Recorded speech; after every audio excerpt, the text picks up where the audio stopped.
Steph Hodge at Board Game Geek here with Chris Peach, and we are talking about Guardians of Wayward. Correct. All right. This is a cooperative dice building game. Yeah. I say dice building game, you know, dice go in the bag when you buy it, but I think I want to express this is more of like an engine building game.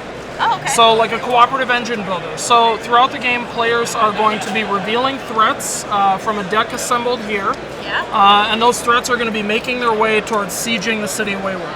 Okay? So that's one of the ways players can lose, is if Wayward loses all of its little hearts. We don't want to do that. No. So players are going to start the game with their basic dice, their little squires, kind of peons, and they're going to be buying cards from their own personal loadout, and then also cards that are shared by all the guilds. As they do, these dice are going to have different resources on them, similar to other engine building games. Ours have multiple symbols, single symbols, and then they're also going to have special sides that will trigger keywords and abilities on these cards. And so on these cards, they'll also have a level and attack. So this is a champion, that's her level 1, 2, and 3 side, and she'll have 2, 3, and 5 attack, and any special abilities that are listed on the card. You're going to use that attack to eliminate threats in the city, as well as the big bad over here. Oh, yeah. And the big bad is essentially the only way that players are going to win. The game also has variable setup for these events here. The game comes with 10 random events.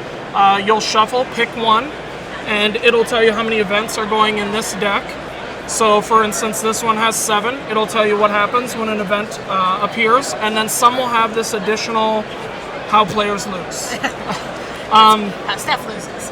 Yes, how Steph loses, or myself and Ben a lot of the times. And then big bads, they're kind of similar. So they'll have cards that say they appear when it comes from the deck. Okay. Some will rampage through the city, or to the city, sorry. And some will have also just effects that they do. So for instance, when this one comes out, players have to KO one of their special loadout dice from their pool. And then of course they'll lose health. If any of the players lose health, that is another way that players can lose. Yes. And then of course there are these nice villagers. When villagers come out from the deck or any special effect adds them, they're actually added closer to the city. And so the villagers will progressively get pushed, and say this villain were to leave this space, he would sort of murder this villager. And when he does, not only does this villager go away, but Wayward is going to lose some of its hearts. So we got to save them. Yes, you have to save the poor villagers. Oh yeah, we got to save the villagers. But by saving them, they give you something. Oh, good. So that's always nice. The basic villager does something nice for either yourself or Wayward, and merchants let you buy things. There's smithies and stuff in there, so another variable part of the game. Sure. That's really the whole game. The only thing I would say is, so for demos here at Origins, for anyone that's played, we have a demo setup that Ben has been running, and that's not the whole game. Half the fun for me is drafting. Oh yeah. So at the beginning of the game, we have a recommended setup. Let's say, Steph, you open the rule book and it says it's your first time playing, play with this setup, do that. Okay.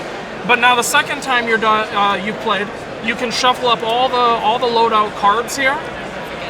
All these cards get shuffled up, and you'll deal out the number equal to the players, and you'll just draft cards like that. Okay. So then you'll have variable setups amongst the players, and you can kind of communicate and say, I need that card, it works well with this card, I can create some combos there. And that's really the game. Perfect. And this is available at the con, or? No, well, it's available if you find Ben. Ben is demoing in the boardroom. He's demoing here. But this is not going to be on Kickstarter until September. So while all this looks finished and polished, real nice. it is not. We're still tweaking some of the stuff here, but we're looking at a $60 price tag on Kickstarter in September. With the mat and everything? We want the mats. Right now it is likely to be boards. That can always change. Nice. Yes, that can always change. We love the mat. The mat is really nice. And there's so with the Kickstarter, the game will play 1 to 4 players. We have ideas for how to expand to 5 players. Okay, sure. Because this all scales, whether you're playing 1 or 2, 3, 4 or 5. So depending yes. And then this scales too. So this is guild dice. Anyone can purchase these. Okay. These are not locked to your loadout. And so we have 5 guilds in the game. So the game will eventually go up to 5 players, yes. Yeah. And whatever guild you are playing, those are the guild dice that are available to all the other players. So that can also factor into your decision if I want to play the builders or the adventurers because of what their dice allow other players to do. Yeah. Yes. That's really good. So yeah, these are screen printed. We don't use stickered dice, but they're screen printed. This is just the demo copy, not anything final. Well, it looks really great. So if you're still at Origins, you should check it out. Yes. These dice look great, and everything. It looks almost finished. Like, I mean, it looks Yes, good. Tom Basso said, this game's done. I said, it's screen printed dice. No, these are all going to be engraved dice. So. All right. Well, thanks so much for joining us, Chris. Thank you so much, Seth, for having me.